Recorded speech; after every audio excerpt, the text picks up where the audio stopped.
The chapter build of Genesis chapter 11 is this. There is one language in the world, and there is a building that is built in Babel. And there is a confusion of tongues, and the builders of Babel are scattered. Then we see Terah, the father of Abram, and Lot's grandfather. So that's a basic story of the chapter of Genesis 11. And so now when we go deeper into the study, we find how brilliantly, how incredibly powerfully, beautifully God created mankind and what they are gifted with. That's the focus. Let's focus on that for a second. The human capacity to figure things out and find a solution to any problem is absolutely incredible. Whether it is in the area of medicine or technology or space exploration, you name it, if we have an idea, we can usually make it happen. That's how human beings are created. The power of human mind and the human will is extraordinary. The power of human mind is extraordinary. We can achieve what we want to if we put our minds to it. It is here we find the divine lineage. That I will say. It is here we find the divine lineage. We belong to the same family of God. We are creative and compassionate, and that is our primary makeup. We are creative and we are compassionate. We are God's people. Let's keep that in mind. Now let us look into what happened, and I want to say, give credit where it is due, and that's where it did not go well. That does not always happen. I'm sure you have heard that expression many times. Give credit where the credit is due. In Genesis 11, the story starts to go south when that doesn't happen. The descendants of the prophets built an incredibly beautiful, great city, but their hearts were in the wrong place. Their focus shifted from being grateful for what God has done, and instead they said, let us make a name for ourselves. At the end of what they did a great job, they said, let's make a name for ourselves. The focus shifted.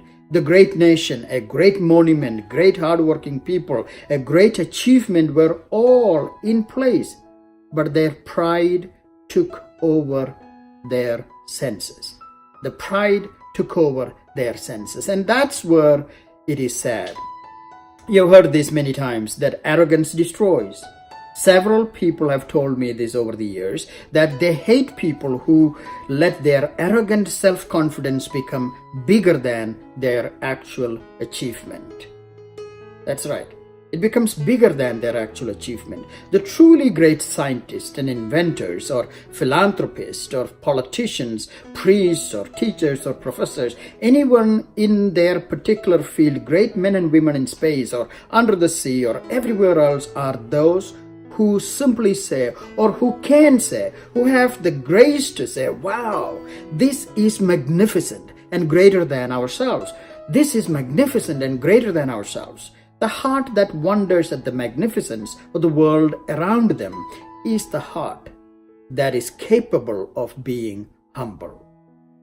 It's a heart that can wonder, will be able to be humble.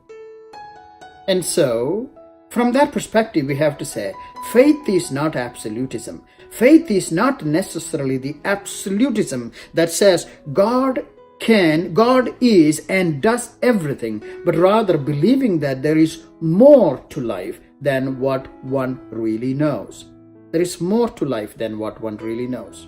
Faith is simply knowing deep within what one has achieved or seen or heard is only a fraction of what can be achieved or seen or heard or understood. It is when we realize some things are beyond us that we grow in faith, and that's what leads to humility. We have to acknowledge some things are beyond us. If you look into the example of Nebuchadnezzar in the book of Daniel, this is what we find. He's a great prime example of how arrogance destroys the arrogant. He says, look at this, Babylon is great. Look at this, Babylon is great, its nation, and I built it all by myself. A royal palace adequate to display my honor and my glory. Daniel chapter 4, 30 and 31. Before the words were ever spoken, it was all taken away from him. His arrogance destroyed himself. When it is about self, then it is not about God. It is that simple. See, that's what God dislikes. God dislikes it when credit is not given where credit is due. No matter where that is, whether it is to God or to fellow men. For that reason, man dislikes it too. That's why I keep saying we belong to the same family. God and us, we belong to the same family. We like and dislike the same thing what God likes and dislikes. And that's all this story is all about. The real believers are the ones the Spirit of God leads to work away at this ministry, filling the air with Christ's praise as we do it. We couldn't carry this off by our own efforts, and we know it. That's what we read in Philippians chapter 3. It's Christ's praises that we are, and we are called to the ministry so that we can praise God. This is the correct attitude of the one who understands his place. Praising God, giving grace, giving credit where it is due is what happened when they failed in Babel. So what destroys grace and what destroys life is this arrogant approach to life. It is destructive in any culture or family or community or country, doesn't matter. Psalm 52 will say, "Why do you brag of evil, big man?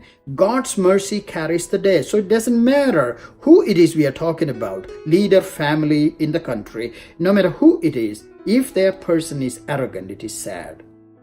And so if we could be aware of this fact, we will probably be grateful in everyday life for everything in life, because what we are and what we have, every bit of it is because God is. What we are and what we have, every bit of it is because of what God is. So the solution is this: humble yourself in the presence of the Lord. Humble yourself in the presence of the Lord. Be proud of what you have achieved, no doubt about it. Be grateful, be proud, be happy, and accomplished in your life. But give thanks to God for walking with you on the journey to that accomplishment.